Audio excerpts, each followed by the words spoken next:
Hey there! Aujourd'hui, on va approfondir le sujet des différentes utilisations du verbe to have en anglais.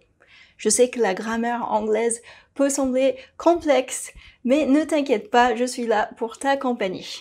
Dans cette vidéo, on va explorer 3 manières différentes d'utiliser le verbe to have. Et je suis sûre que tu vas adorer la fin.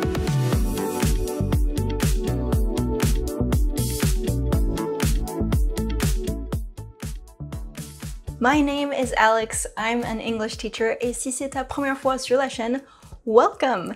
N'oublie pas de t'abonner à ma chaîne pour ne manquer aucun de mes prochains contenus sur l'apprentissage de l'anglais.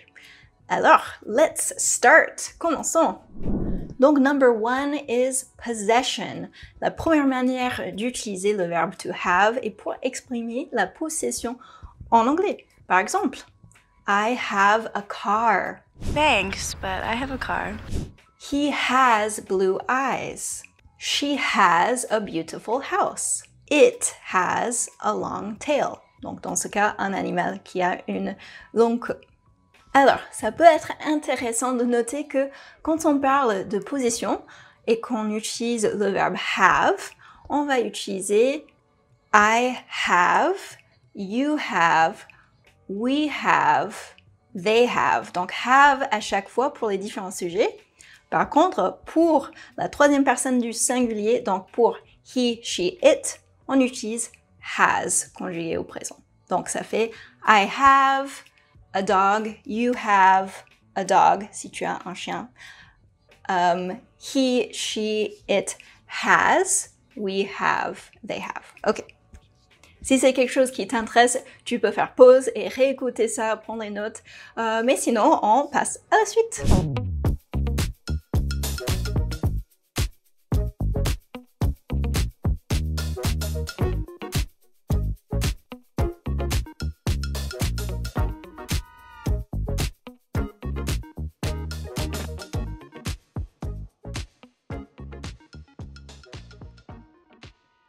Deuxième manière d'utiliser le verbe to have est pour exprimer l'obligation ou le besoin avec to have to.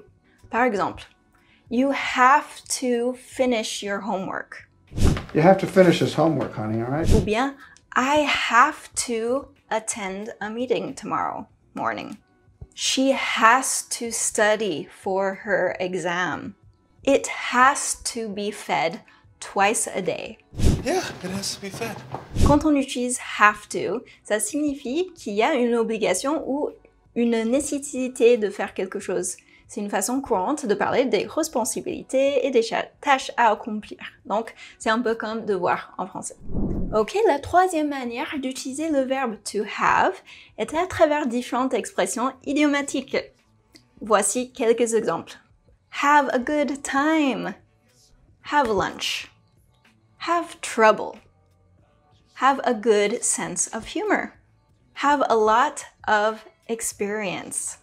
You have a lot of experience with bounty hunters, do you? Alors, s'il y a une expression que tu viens d'entendre, que tu t'es dit « Oh, mais c'est super sympa, cette expression, j'aimerais bien pouvoir connaître cette expression pour l'utiliser », et bien, ça commence avec toi qui mets cette expression en pratique. Donc, je t'invite à prendre le temps de faire un commentaire en dessous de cette vidéo.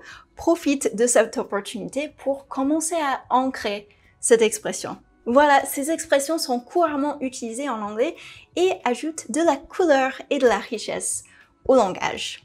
Voilà, c'était les 3 manières principales d'utiliser le verbe to have en anglais. J'espère que cette vidéo t'a été utile et que tu te sens plus à l'aise avec ce verbe. Maintenant, c'est à ton tour.